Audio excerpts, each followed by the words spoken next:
During a romantic dinner, the billionaire's mistress appeared shocking his pregnant wife with claims. Glittering chandeliers illuminate the lavish private dining suite high above Manhattan's bustling streets. At the center of it all sits billionaire power couple Alexander and Isabella Harrington, poised over an exquisite 7-course meal, as if no care in the world could touch them. Their carefully curated life, complete with a staggering fortune, philanthropic acclaim, and unassailable social status, seems picture perfect. Yet, beneath the refined conversation and subtle glances, a secret stirs, ready to shatter their empire in an instant. As the final dish is served, an unexpected visitor steps forward. With one audacious confession, "I have your child everything," the Harringtons believe in teeters on the brink of collapse. Alexander Harrington was more than a mere billionaire. He was a symbol of fierce ambition, ascending from a humble upbringing in Illinois to the pinnacle of international finance. Having proven his prowess at Harvard Business School, Alexander launched Harrington Worldwide Investments, HWI, at 30, parlaying a single hedge fund into a gargantuan empire that touched everything from real estate in Dubai to venture capital in Silicon Valley. He was known to rub shoulders with the likes of Elon Musk and Jamie Dimon, power players who recognized that Alexander was a force to be reckoned with. Isabella Montoya Harrington came from old money, her family's wealth traced through centuries of European nobility and Latin American aristocracy. Polished at Swiss boarding schools, Isabella was elegant yet warm, a queen of philanthropy, famed for her environmental initiatives. Together, Alexander and Isabella presented a united front of wealth and benevolence. Tabloids adored them, society pages lauded them. Even Warren Buffett once called their philanthropic strategy visionary. On this particular evening, the Harringtons were hosting a small, exclusive dinner at the top of the newly built Harrington Tower. Rising 70 floors above Manhattan's skyline, the building symbolized Alexander's unwavering ambition. The private dining suite was outfitted with crystal chandeliers, plush velvet drapes, and a panoramic view of the shimmering city below. Guests circulated, sipping vintage champagne and trading insider gossip about market shifts and philanthropic endeavors. Among them was Mary Whitfield, Isabella's longtime confidant, Randall Beck, a British venture capitalist rumored to be courting HWI for a massive tech partnership, and Jennifer Ellis, a respected climate activist who regularly worked with Isabella's foundation. Despite the glitz, Isabella sensed an undercurrent of tension in Alexander. Throughout the evening, she noticed his forced smiles whenever Randall Beck mentioned a tricky new negotiation, or how he gripped his wineglass just a shade too tightly. Isabella brushed off her worries, telling herself that it was just the typical strain of business. After all, the Harrington brand thrived on success, and faltering even slightly invited predatory gossip. When dessert finally arrived, petite chocolate souffles garnished with edible gold, Alexander glanced at his watch. He spoke in hushed tones to his wife, hinting at an urgent matter he needed to address soon. Isabella steeled herself, preparing for another extended night of placating anxious shareholders or dissecting some new investment, but neither of them could have predicted that the next few minutes would throw their life into a tailspin when an uninvited guest revealed a secret that threatened to unravel everything they had built. A hush fell as the dining suite doors opened once more. Heads turned with mild curiosity, expecting a delayed guest or perhaps a staff member carrying more dessert. Instead, a striking woman in a figure hugging crimson dress stepped into the golden glow of the room. Her dark hair cascaded over her shoulders, and her posture radiated confidence. A flicker of confusion crossed Alexander's face, followed by an unmistakable flash of panic. Isabella noticed his reaction instantly. She had never seen her husband look so visibly unsettled, never. Uncertain of how to respond, she stood, forcing the most gracious smile she could muster. "Good evening," she greeted, her voice careful. "I'm Isabella Harrington. May I ask who you are?" The mysterious woman turned her gaze to Isabella, then flicked it back to Alexander. Her lips curved in a faint smile that did not reach her eyes. "I'm Genevieve Bianchi," she answered. "I realize I'm intruding, but I had to speak with Mr. Harrington urgently." Alexander's face went pale. Isabella felt a knot tighten in her stomach. She had heard the name once before, whispered in certain circles as a socialite with business ties in Europe and rumored links to hush-hush hedge fund deals.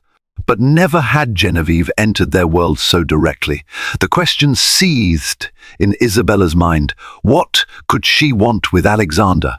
Randall Beck, poised by the marble fireplace, cleared his throat, attempting to diffuse the tension.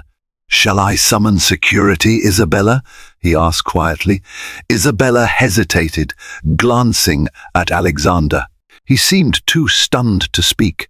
The entire room, Mary Whitfield, Jennifer Ellis, and a few others waited, transfixed, for the Harrington matriarch's decision. In the hush, Genevieve walked forward, stopping a mere foot from Alexander.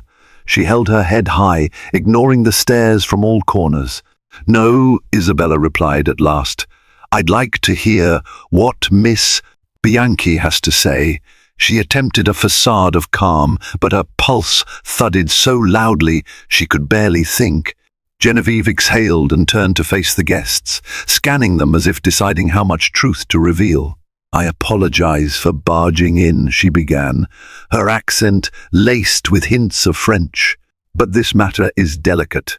"Alexander," she paused, letting his name hang in the tense air, "you've refused to take my calls, answer my emails, or meet in private. So here I am, in public, because you left me no other option." Isabella's skin prickled with unease. Something was very wrong. She rested her trembling hand on the table, gripping its edge.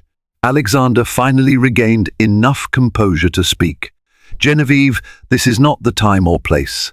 "That's precisely why it has to be here," Genevieve replied, her gaze unwavering. "Otherwise, you'll run again." At that, gasps and low murmurs erupted around the suite. Isabella felt her world tilt. For a fleeting second, she wondered if she had any idea who her husband truly was. And in that moment she realized a storm is here, and it's about to break. Before Isabella could process the implications, Mary Whitfield stepped forward, voice soft but resolute. "Isabella, shall I?" Isabella stopped her friend with a raised hand. She felt a surge of determination well up inside her, perhaps driven by a primal need to protect the empire she and Alexander had built, or at least to salvage her own dignity. "Genevieve," she said firmly, "if you have something to say, then say it, but make it quick and respectful." Genevieve inclined her head, a hint of gratitude crossing her face. She took a measured breath. "Alexander and I share a history from Paris, 5 years ago, to be exact." At these words, a quiver ran through Isabella's body. She tried to remain stoic, but her eyes darted to Alexander, whose lips had pressed into a thin line. In a matter of seconds, her mind swirled with questions. Paris, 5 years ago. She recalled that her husband had taken frequent trips to Europe in those days, forging new alliances and courting top-tier investors. Never once had she suspected anything more nefarious than business negotiations. "That's impossible," Alexander said, though his voice lacked conviction. "We only met once or twice at investor gatherings. You're overstepping." Genevieve's gaze hardened. "We both know that's not true." She paused, the tension in the suite so thick it could be cut with a knife. "But I'm not here to dredge up old affairs for gossip. I'm here because I have a child, your child, Alexander." In that instant, the hush in the room exploded into a cacophony of gasps and murmurs. Isabella's breath caught in her throat, shock waves rolling through her. She clutched the back of a chair for support, her nails digging into the velvet. Dimly, she heard Mary's stifled exclamation and Randall Beck's curses under his breath. A few guests attempted to back away discreetly, as if the drama unfolding was too searing to witness. Alexander's face drained of colour. He stammered, "You're lying. You have no proof." "I do," Genevieve countered, eyes blazing. "Paternity tests, hospital records, and financial statements that show I tried to contact you, tried to make sense of all this. For years, I've quietly kept your secret, but I can't anymore. Our daughter is 4 now. She's asking about her father, and I refuse to lie." Isabella shut her eyes, the word daughter echoing like a funeral bell in her mind. She suddenly remembered the rumors, brief as they were, about Alexander's rumored liaison in Paris. She had dismissed them as petty gossip impossible in the face of the love she thought they shared. Genevieve's voice cracked, though she tried to remain composed. "You can deny it all you want, but I won't vanish. I won't raise her without support or recognition." Alexander lurched toward Genevieve, voice trembling with anger and fear. "We'll discuss this privately. But there would be no burying this scandal, no convenient behind-the-scenes payoff. Not after such a public bombshell." And as Isabella fought to steady her breathing, she sensed that her life, the safe, gilded life she had meticulously built, was about to unravel in the glare of a scandal none of them could control. Pandemonium threatened to seize the elegant dining suite. Some guests, uncomfortable with the personal drama, quietly slipped out. Others stood rooted to the spot, half in shock, half in voyeuristic fascination. Randall Beck took the initiative to guide the remaining invitees toward the exit. "This gathering is over," he announced gently. "I'm sorry for the inconvenience." One by one, the diners departed, leaving only a core group: Alexander, Isabella, Genevieve, Mary Whitfield, and a few close associates who lingered near the periphery. Isabella could barely breathe, her pulse hammering in her ears. She caught Mary's concerned gaze, but she was too shaken to respond. Alexander's jaw tightened, fury and humiliation clashing in his eyes. He lowered his voice, as if not to shatter the few remnants of decorum left. "Genevieve, you've made your point. Now, leave. We'll address this offline." She lifted her chin defiantly. "I came here because you've refused my every attempt at contact. Do you think I wanted to ruin your dinner, your perfect facade? I've exhausted all other options." At that, Isabella found her voice. "Then, you've said enough," she choked out, mustering a composure that belied the storm raging within. "Whatever the truth is, we'll handle this later, privately." Genevieve hesitated, her eyes flicking with something resembling pity at Isabella's trembling stance. "I understand," she said softly. "Believe me, I take no pleasure in doing this. But our child deserves more than a life of secrecy." Isabella bristled at the mention of our child, her stomach lurching. She turned away, unable to bear Genevieve's sympathetic gaze. A wave of panic and betrayal churned through her. Was her marriage truly a lie? Or was this woman a con artist seeking a massive payout? Alexander muttered something under his breath, ushering Genevieve toward the door. Mary hurried after them, ensuring the corridor was clear of paparazzi, mindful that such a story would devour media headlines in seconds if it leaked. Within moments, Genevieve was gone, leaving behind an air thick with unresolved questions. Isabella realized she was still gripping the back of the chair, her knuckles turning white. She sank into the seat, pressing a hand to her forehead, fighting a sudden bout of dizziness. Alexander tried to approach, but she raised a hand, stopping him. The swirl of emotions, anger, disbelief, heartbreak was too overwhelming. She needed space. She needed truth. She needed anything but the facade that had just collapsed. "We need to talk," Alexander began, voice trembling with urgency. "But not here. Let's go home." Isabella forced herself to stand. "Yes," she whispered, swallowing the knot in her throat. "Home." The place that had once felt so secure, now the mere mention of it felt hollow, as if the walls themselves might crumble beneath the weight of this betrayal.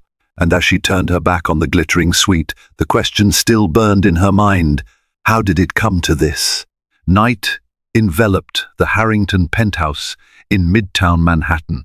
Floor-to-ceiling windows framed a postcard, perfect view of the city's skyline. But Isabella saw nothing as she stared into the darkness. She stood by the grand piano, arms wrapped around herself, replaying the evening's events in her mind. Alexander stood nearby, silent and tense, as if searching for the right words to salvage the moment. Finally he spoke. "Bella," she turned sharply, "don't call me that. Not now." Pain undercut her voice. For years, Bella had been the affectionate nickname he used in private. Now it felt contaminated by the possibility of his lies. He sighed, guilt etched across his handsome features. "Isabella, I didn't." He hesitated, words failing him. "Genevieve and I. Don't feed me more half-truths," Isabella snapped. "I want facts, Alexander. You owe me that much." He paced the marble floor, running a hand through his impeccably styled hair. "We crossed paths in Paris. I was negotiating a major deal, one that eventually fell through. We spent a few nights together." The stark admission struck Isabella like a blow. She stumbled back, steadying herself against the piano's edge. She had braced herself for the worst, but hearing him say it made the betrayal visceral. "You had an affair," she said numbly. I was overwhelmed, intoxicated, lonely," Alexander stammered. "It was a mistake, Bella, I swear." A cynical laugh escaped her. "A mistake? That's what you call fathering a child behind my back?" He looked stricken. "I had no idea there was a child. She never told me. If she had, what?" Isabella demanded. "Would you have told me, or paid her off, or pretended it never happened?" Alexander's lips parted, but no sound came. The silence stretched, thick with the unanswered question. For Isabella, that silence spoke volumes. She felt a wave of nausea and sank onto the piano bench. Gritting her teeth, she asked, "When did she contact you again?" He winced. "A few months ago. She said she wanted to talk about something important, but I ignored her messages. I thought she was just dredging up the past for financial gain. I never suspected." His voice trailed off, and Isabella could almost taste his fear and regret. She exhaled, tears hot in her eyes. "So you ran, and she chased you right into our dinner tonight." Alexander fell silent, shame pooling in his gaze. Isabella wrestled with a staggering sense of betrayal. For years she had believed in her husband, his intelligence, his compassion, his devotion.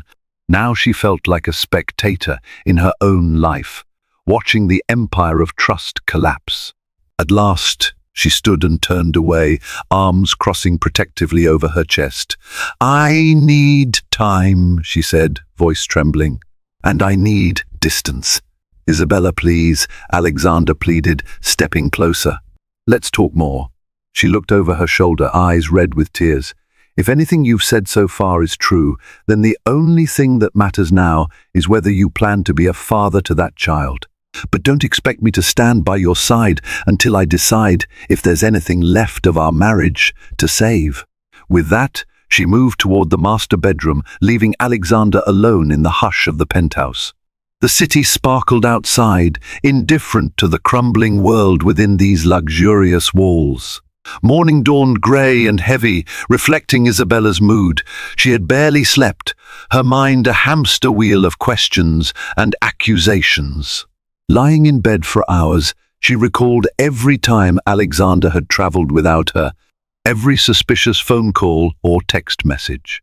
Yet, their life had seemed so idyllic, joint charity events, board meetings, vacations with old friends like James Goodwin, a Stanford professor who once praised the Harringtons' philanthropic sincerity. Now everything felt tainted. Eventually, Isabella roused herself, tidied her hair, and dressed in a simple black silk blouse and tailored trousers far removed from her usual vibrant ensembles. She emerged to find the penthouse eerily quiet, with Alexander presumably at his office or, perhaps, meeting with lawyers.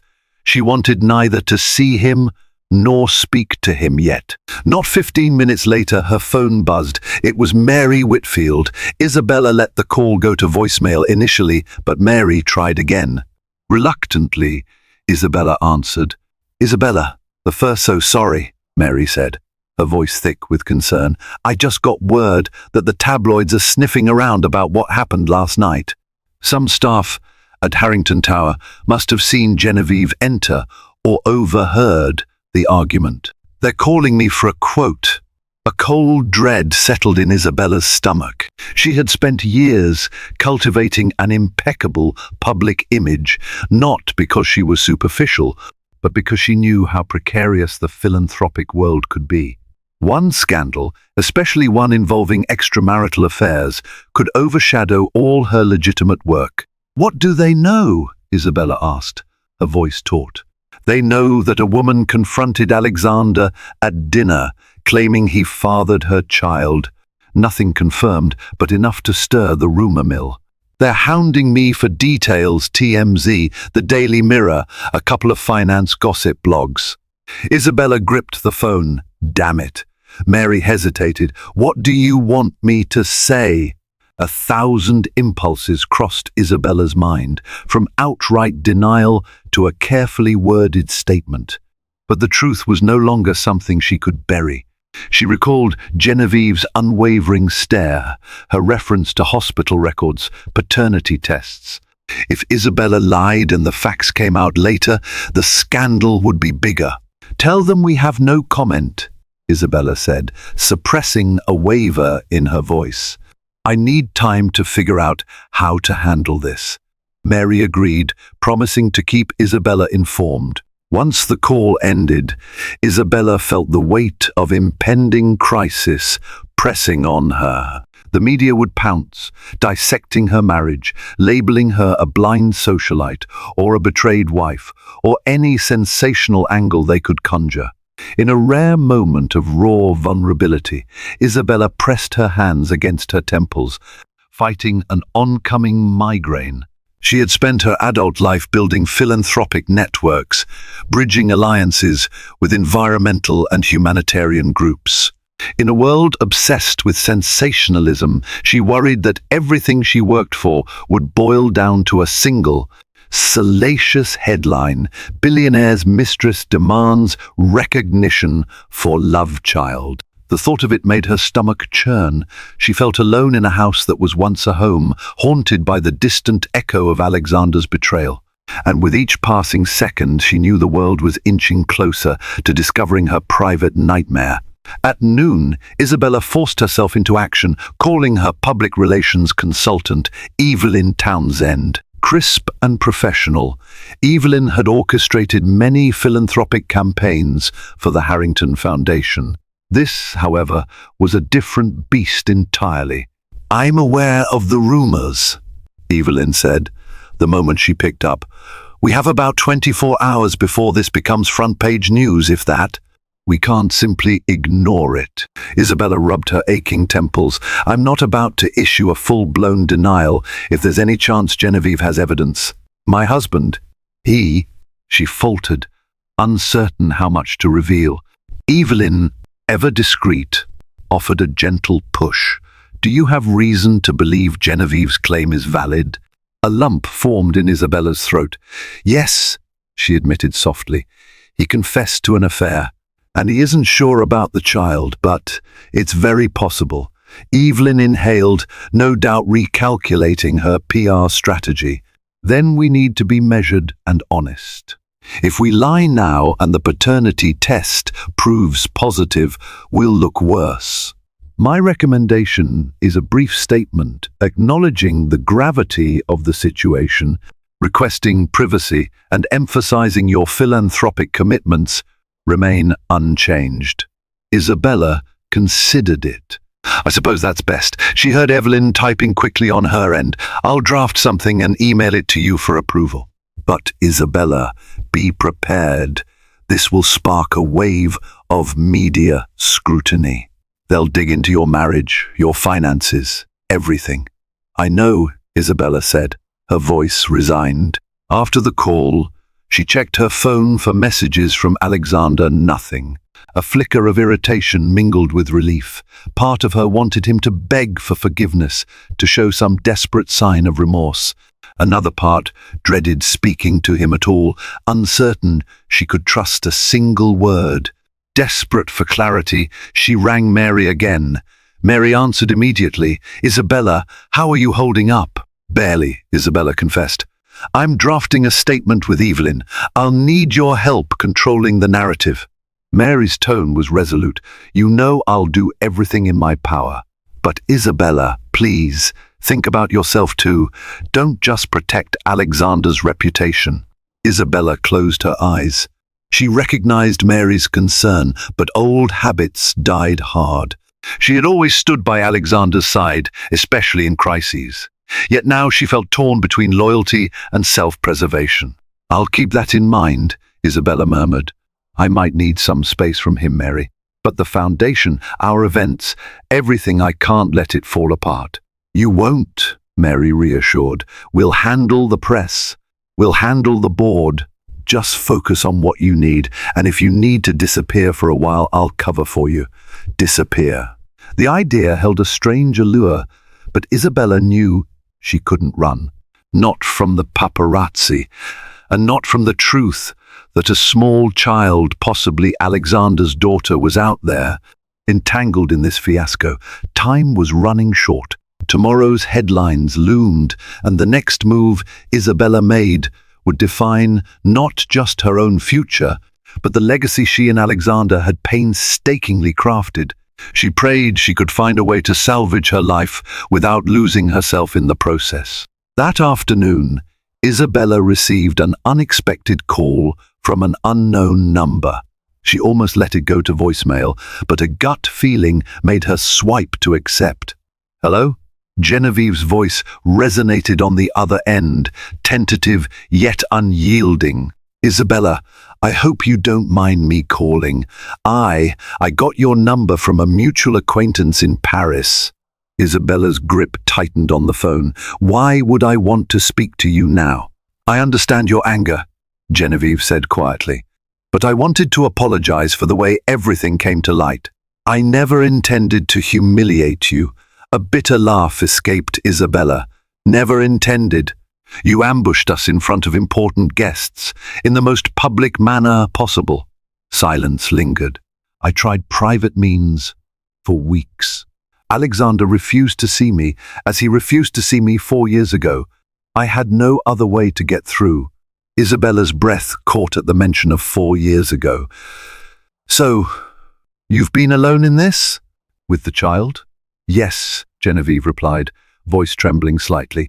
"I have resources, but being a single mother isn't easy, especially when the father is a billionaire who denies your existence. I would have remained quiet forever if it was just me, but our daughter deserves more. She deserves a father who acknowledges her." An unexpected pang of empathy twisted in Isabella's chest. She thought of her philanthropic work, of championing orphanages and single-parent programs. Now she found herself facing a scenario that intersected with the very issues she sought to solve on a broader scale. It didn't quell her anger toward Genevieve for the affair, but it did stir a painful recognition of the child's innocence. "How old is she?" Isabella asked. Her tone softened in spite of her fury. "She's 4, Genevieve answered. "Her name is Emilia." The name seemed to echo in Isabella's mind. Emilia Harrington. If the paternity test confirmed everything, the child had as much claim to the Harrington lineage as any future heir. The realization was like a punch to the gut. They had never discussed children. Isabella had always prioritized her philanthropic causes. Now, Alexander might already be a father. "I'm not sure why you called," Isabella said, regaining her composure, "but if you're hoping for my sympathy—" "I'm not," Genevieve interrupted. "I've wronged you, and I accept that. But this situation isn't going away. Whether you remain with Alexander or not, I want to do what's best for our daughter. I hope we can find a solution without the media circus." Isabella's mind spun, flitting between resentment and pragmatic concern for the child. "I can't promise anything. Right now, I'm dealing with the possibility that my marriage is a lie." Genevieve exhaled softly. "I understand. For what it's worth, I am sorry. Alexander never mentioned you, never wore a ring. Had I known he was married," her voice trailed off, regret apparent. Isabella's throat constricted. She ended the call quickly, not trusting herself to remain civil. In the aftermath, she stared at the silent phone in her hand. A swirl of complicated emotions welled within her: anger at Genevieve, betrayal by Alexander, and a reluctant compassion for a mother who had been thrust into a nightmare of her own. Whatever path lay ahead, it would not be simple. The child's existence made sure of that. And as Isabella navigated the labyrinth of betrayal, media frenzy, and heartbreak, she realized that the final choice might not just be hers or Alexander's. There was a little girl's future to consider too. The next morning arrived with an unrelenting ring of Isabella's phone. Groggy and tense, she picked it up to see 20 missed calls and a string of urgent messages. It was only 7 a.m., but the scandal had apparently broken wide open. Checking her email, she saw the official statement drafted by Evelyn Townsend, which had been circulated late last night. "Mr. and Miss Harrington are aware of allegations concerning a child fathered by Mr. Harrington. Out of respect for all parties, they request privacy while the matter is examined." The Harringtons remain committed to their philanthropic and business endeavors. No further comment at this time. Short and direct. Yet it had set off an avalanche of coverage. Gossip sites screamed headlines like "Billionaire Alexander Harrington's secret love child."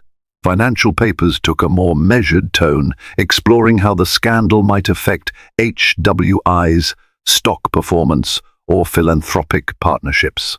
Everywhere Isabella looked, her phone, her laptop, even social media questions and insinuations swirled like a vortex. Clutching her robe tightly, Isabella paced the living room, ignoring a swarm of incoming calls. She peeked out the penthouse windows. A cluster of paparazzi cameras flashed below, awaiting any sign of movement. The fortress-like tower offered protection, but she felt caged, her privacy invaded. A knock sounded at the door. Isabella's heart lurched, but it was Mary Whitfield, escorted by private security. Mary offered a sympathetic grimace, stepping inside. "Have you seen the coverage?" she asked softly. Isabella nodded. "It's worse than I imagined. They're digging up every rumor about Alexander's personal life, painting me as the clueless wife." Mary placed a reassuring hand on Isabella's shoulder. "We'll manage. Evelyn's drafting a more personal follow-up statement from you if you want. You don't have to do a press conference or anything drastic." Exhaustion seeped into Isabella's bones. She felt torn between wanting to correct every false assumption and wanting to vanish until the storm blew over. "What about Alexander?" she asked. "Have you spoken to him?" Mary nodded. "He's at HWI headquarters. He's facing an emergency board meeting. Investors are nervous about the scandal's impact on acquisitions. Rumor has it some potential deals are on hold." Isabella sank into a chair, pressing her hands against her forehead. Even in her fury, she felt a pang of worry for Alexander. Their finances and philanthropic ventures were deeply intertwined. One meltdown could trigger ripple effects across multiple charities and business partners. Let him handle his board, she finally said. I can't focus on that. I need to decide what to do about us. Mary's gaze was warm. And the child? A piercing ache shot through Isabella. Yes, and the child, she echoed, voice wavering. Emilia. The name continued to echo in her mind. Genevieve's voice too, with its quiet plea. Isabella couldn't ignore that a child was caught in the crossfire, nor could she ignore the possibility that her husband might be responsible. Take your time, Mary urged. Talk to lawyers, talk to a counselor if you need. Right now, the media's howling for blood, but you don't have to feed them any. Protect yourself, Isabella. She nodded, steeling herself with a resolve she scarcely felt. Protect yourself. Protect your future, but at what cost? The question lingered, unanswerable, as the glare of morning light ignited the city below a city, now clamoring for her downfall or her heartbreak, whichever sold the most papers. By midday, Isabella had retreated to a quieter corner of the penthouse.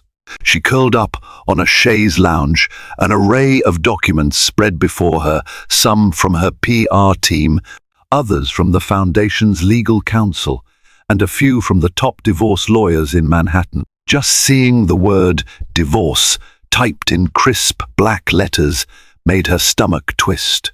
A gentle knock at the door interrupted her thoughts. She looked up to see Alexander entering cautiously, as though he were intruding on sacred ground. Dressed in a tailored charcoal suit, he appeared haggard, dark circles under his eyes, tie loosened in a sign of uncharacteristic disarray. She straightened, heart pounding. What do you want? He sat in a chair across from her, hands clasped. To apologize. Again, and to tell you I met with my lawyers this morning regarding paternity testing. I plan to do whatever is necessary. If the child is mine, I'll take responsibility. A swirl of emotion seized Isabella. She stared at him, recalling the once proud man who had dazzled the business world. Now he looked lost, consumed by regret. And what does that responsibility look like? He swallowed, voice subdued. I'll provide financially. I'll be in her life if Genevieve allows. But I also want to save our marriage. He paused, meeting her gaze. I love you, Bella, despite my terrible mistakes. I want to fix this somehow. Pain lanced through her. She thought back to the times they'd volunteered, side by side, laughing as they painted walls at a children's hospital, or the nights they'd stayed up brainstorming how to improve water access in developing nations. She believed in the sincerity of those moments. Could they coexist with the betrayal that now defined them? She sighed, forcing her voice to remain steady. Forgiveness isn't a switch I can flip. You shattered my trust. And every day the media coverage humiliates me. Why should I stand by you when you've lied to me for years? Alexander's shoulders drooped. Because we've built a life together. Because I'm willing to make amends, no matter the cost. I'll sign a postnuptial agreement if you want me to. Anything. A flicker of sadness rose in her chest. She might have found comfort in his desperation if the wounds weren't so fresh. It's not that simple, she whispered. There's a child involved. If she's yours, you'll be tied to Genevieve forever. I don't know if I can handle that. He reached out for her hand. She let him take it, but her grip remained limp. I can't rewrite the past, he said. All I can do is promise that every second from now on, I'll earn your trust back. Please, Bella. She studied his face, searching for any hint of insincerity. She found only regret and longing. Her heart tore in two directions, one urging her to believe in love, the other screaming for independence and self-preservation. At length, she pulled her hand away, tears pricking her eyes. I'm not saying it's impossible, she managed, voice choked with grief. But you have to understand that I'm not sure I can stay. I need proof you'll be a better man, and I need time to decide if I even want that man in my life. Alexander nodded, swallowing hard. I understand, he whispered. No further words could bridge the chasm between them, so he rose and left. Isabella watched him go, heart heavy. For the first time in her life, the path ahead felt irreparably fragmented, a puzzle she wasn't sure she wanted to solve. In a turn of events that felt surreal even to Isabella, she found herself meeting Genevieve Bianchi in person 2 days later, away from cameras, lawyers, and the public eye. The location was a discreet private lounge in a midtown hotel frequented by high-profile individuals who valued anonymity. Isabella had chosen it to avoid paparazzi swarming outside Harrington Tower. Genevieve arrived in a fitted navy dress, looking understated yet poised. She offered a polite nod, her eyes revealing a tension that mirrored Isabella's. They found a quiet booth tucked away from the lounge's entrance. After an awkward silence, Genevieve spoke first. "Thank you for agreeing to see me," she said softly, glancing at her manicured nails. "I know you have every reason to hate me."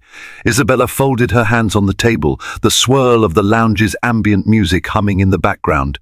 "I'm not sure what I feel," she admitted. "Hate, anger, betrayal, pity for the child, it's all a blur." Genevieve nodded. "I understand. If I were in your shoes, I'd feel the same. I wouldn't have blamed you if you refused to meet." Isabella exhaled. "I thought about refusing. But there's Emilia." A softness touched Genevieve's face at the mention of her daughter. "She's my world," she said. "I know this scandal is overshadowing everything, but I didn't come here to secure money or ruin your marriage. I just want my daughter to have a father." The sincerity in Genevieve's voice tugged at Isabella's carefully guarded emotions. She found herself recalling the philanthropic visits she'd made to single-parent shelters, how she'd always admired the resilience of the mothers. Now, ironically, she was face to face with the very scenario she had empathized with from a distance. "How do you see this playing out?" Isabella asked, forcing herself to sound calm. "Say the paternity test confirms Alexander is Emilia's father. Then what?" Genevieve's eyes flickered with hope. "Emilia deserves to know him if he's willing to truly be present. That means visits, calls, maybe traveling between the US and Europe. I'm open to joint custody arrangements, provided we can keep it dignified." "And what about me?" Isabella pressed. "You realize this could destroy my marriage. Even if we stay together, you'll be a permanent fixture in our lives." A flash of regret passed over Genevieve's features. "I don't expect you to welcome me into your family, but I hope we can be civil for Emilia's sake. She's innocent in all this." Isabella swallowed hard, tears threatening.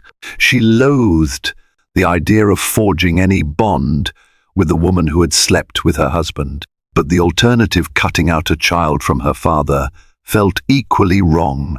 At last she said, "I can't make promises about the future, but I won't stand in the way if Alexander wants to do right by Emilia. Whether the first stay married or not, that's his responsibility." Genevieve bowed her head. "That means more than you know." They sat in an uneasy truce, two women caught in a moral quagmire. For a fleeting instant, Isabella glimpsed Genevieve's own struggle, no longer simply the other woman, but a mother seeking a better life for her child. And although Isabella's own heart bled with betrayal, she felt an echo of empathy that both comforted and unnerved her.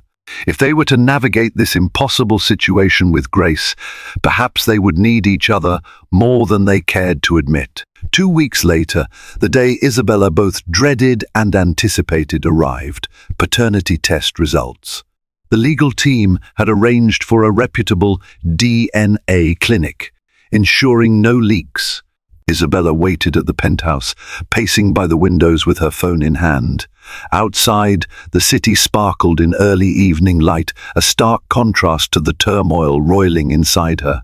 A beep signaled a text message from Alexander. Therein, "I'm on my way." She exhaled shakily. Whatever happens now, at least we'll have the truth.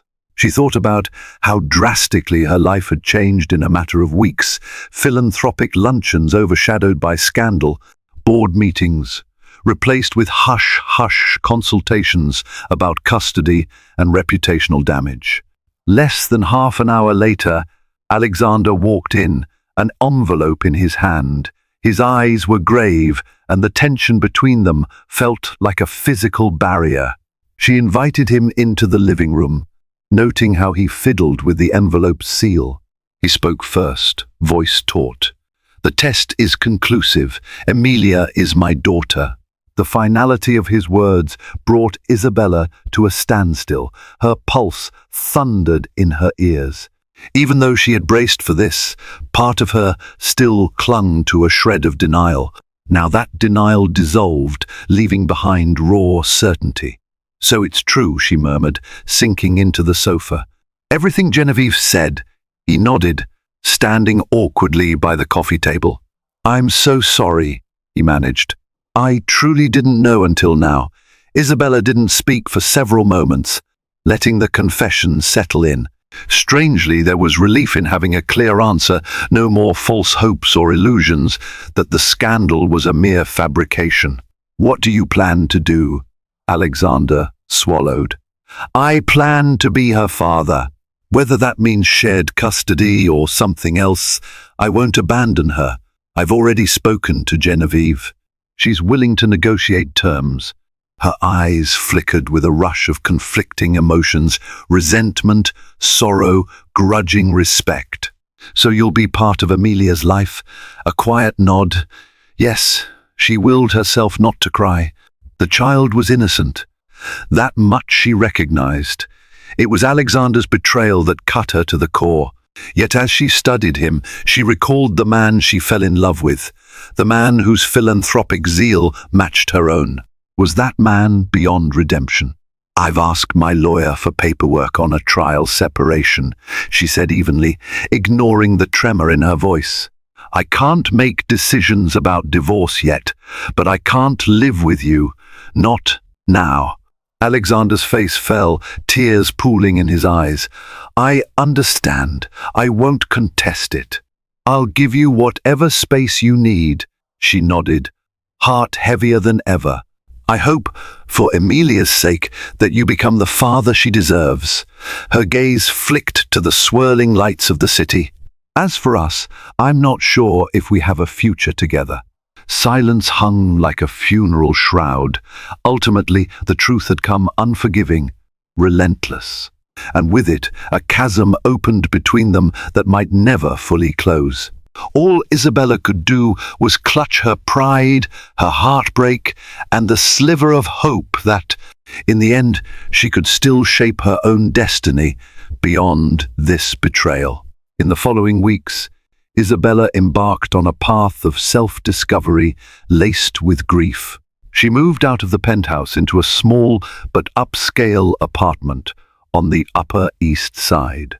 Though nowhere near as opulent as her former home, it offered her a sanctuary to think and heal away from the constant reminders of Alexander's presence. She poured her energies into the Harrington Foundation, refusing to let the scandal stifle her philanthropic endeavors. Board members rallied around her, with Mary Whitfield and Jennifer Ellis by her side, ensuring that the Foundation's projects continued smoothly.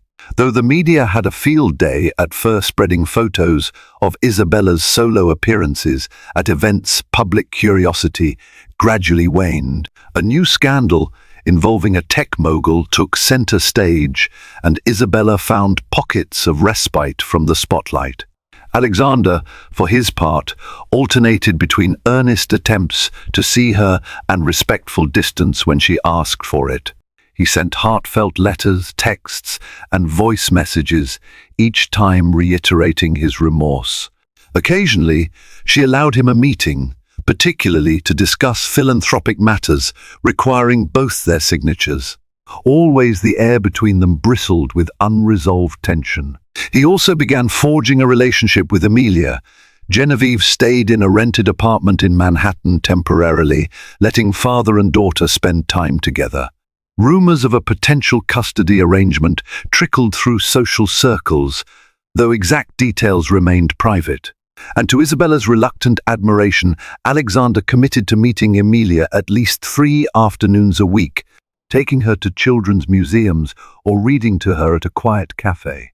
The glimpses Isabella occasionally caught photos or stories from Mary revealed a part of Alexander she had rarely seen, gentle, patient, humbly learning the rhythms of fatherhood.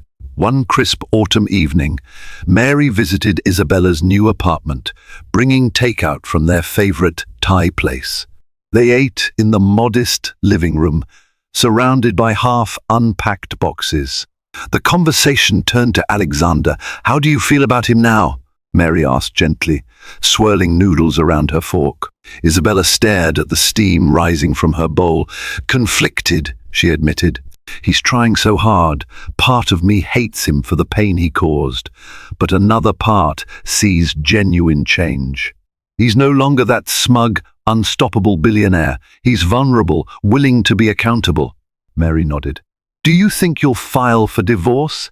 Isabella sighed. "I don't know.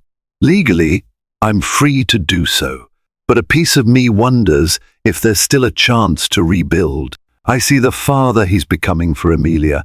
I wonder if he could be the partner I always thought I married, if we both put in the work." Mary reached out, giving Isabella's hand a reassuring squeeze. "Whatever you decide, you'll have support." Isabella managed a small smile. The heartbreak was still there, a dull ache in her chest, but it no longer dominated every waking moment. She was forging a new identity, one that acknowledged the past but wasn't chained to it. And though forgiveness remained distant, the possibility of a different future, whether alone or with Alexander, began to flicker like a timid light at the end of a long, shadowed tunnel. Several more months drifted by, bringing incremental shifts in everyone's lives. Alexander and Emilia fell into a steady routine. Genevieve even returned to her home in Paris for a time, trusting Alexander to care for Emilia during her frequent business trips. Meanwhile, Isabella's philanthropic engagements flourished, receiving fresh endorsements from heavyweight names in finance and activism. The Harrington Foundation soared to new heights under her leadership, its reputation outlasting the scandal that once threatened to swallow it whole. But amid the public calm, a private question lingered. Would Isabella and Alexander reconcile or sever ties permanently? Their trial separation agreement was nearing its end, and the day approached for them to decide the future of their marriage in formal terms. One chilly December afternoon, Alexander invited Isabella to a neutral setting, a refined private room at the Palisade Hotel, overlooking Central Park. She arrived in a tailored emerald coat, her heart pounding with uncertainty. When she stepped inside, she found him seated by a fireside, a manila folder beside him. They exchanged polite greetings, like two acquaintances who shared a complicated past. He poured her some tea from a porcelain pot, hands trembling slightly. "I wanted to talk about us," he began, "and to show you something." He slid the folder across the table. With trembling hands, Isabella opened it. Inside, she found a meticulously drafted philanthropic initiative, the Emilia Harrington Fund. Pages detailed scholarships for single-parent families, grants for childcare innovations, and job training programs aimed at economically challenged mothers. "I started it a couple months ago," Alexander explained, voice quiet. "I used personal funds, not HWI or the foundation. I wanted to honor Emilia and also address some of the hardest lessons I've learned through this mess." A swell of emotion caught Isabella off guard. She scanned the proposed budgets, the mission statements, and saw the thoroughness of Alexander's dedication. It was more than a PR move. There were no flashy announcements, no media coverage, just a sincere attempt to support those he now understood better than before. Her throat felt tight. "Alexander, this is admirable. But why show me now?" he sighed, looking into her eyes. "Because I want you to see I'm committed to change. Not just for Emilia, but for the world we tried to help together. I'm not the man who lied to you anymore. I can't erase my betrayal, but I can do better. I want you to be part of this initiative, no strings attached. Even if you decide to finalize our separation. She set the papers down, her heart a storm of conflicting feelings, admiration, lingering pain, a cautious spark of hope. I'm impressed, she admitted, but I can't promise that this means I'll come back to you. He nodded, eyes earnest. I understand. My lawyer is finalizing the paperwork for whatever choice you make. If you want a divorce, you'll have it fair settlement, no fight. If you want to try again, I'll devote myself to earning your trust, day by day. Isabella let out a long breath. The unvarnished sincerity in his words knocked against the fortress around her heart. Quietly, she closed the folder. I need time to think. Alexander offered a faint smile. Take all you need. As she left, the city lights glimmered around her, and for the first time since Genevieve's explosive entrance, Isabella felt a sense of possibility. She didn't know if she could truly forgive him, but she couldn't deny that in the wreckage of the scandal, something genuine, something worth salvaging had emerged. The final chapter of this turbulent saga played out on a chilly January morning. Isabella stood on the balcony of her apartment, sipping coffee as she watched pale sunlight break over Manhattan's rooftops. In her hands lay 2 sets of legal documents, one finalizing her divorce from Alexander Harrington, the other putting forth a new marital agreement that acknowledged Emilia's place in their lives, while also granting Isabella protections that hadn't existed before. A gentle breeze ruffled her hair. She recalled the heartbreak of that first revelation, the searing humiliation of the dinner, and the tidal wave of press attention. In the months since, she had discovered that her identity was not solely tethered to her husband. She had her own strength, her own mission. Yet in that discovery, she also found empathy for Alexander's growth. Leaving her coffee cup behind, she walked indoors, heart pounding as she picked up her phone. Mary Whitfield had promised to stand by her, whichever route she chose. The same went for Jennifer Ellis and the foundation board, all of whom admired the quiet dignity Isabella maintained through the ordeal. Raising the phone, she pressed the call button. Alexander answered, his voice tentative. Isabella? She drew a slow breath. We need to meet. At the tower, in your office. Within the hour, she stood at Harrington Tower's top floor, a space she once frequented daily. The hush of the executive suite enveloped her as she stepped into his large, modern office. He rose from behind his desk, a mixture of hope and anxiety on his face. She gestured for him to remain still, setting the documents before him on a glass table. I've decided, she said softly. I can't forget what you did, but I've seen how committed you are to making amends for me, for Emilia, for the foundation. His eyes widened, flicking from her face to the papers. Are these? She nodded, voice trembling. They're a revised marital contract. It acknowledges Emilia legally, sets boundaries with Genevieve, and ensures my independence. We remain partners, romantic and otherwise, only if you respect every clause. If you breach it, there's no second chance. A wave of relief and awe crossed his expression. He moved closer, tears shimmering in his eyes. Bella, thank you. I swear I won't. She lifted a hand to stop him. Don't swear. Just do it. Day by day, show me you're worthy of this new start. Alexander nodded, voice thick. I will. They signed the documents with a pen that once symbolized their philanthropic deals. Now it sealed a second chance at love, conditional, fragile, but real. When it was over, Alexander hesitated, then asked softly, Will you have dinner with me tonight? She gazed at him, her heart fluttering. Yes, she murmured, but no secrets this time. A faint smile curved his lips. The road ahead would be complex. There was still Genevieve and Emilia, the media's lingering curiosity, and the scars of betrayal.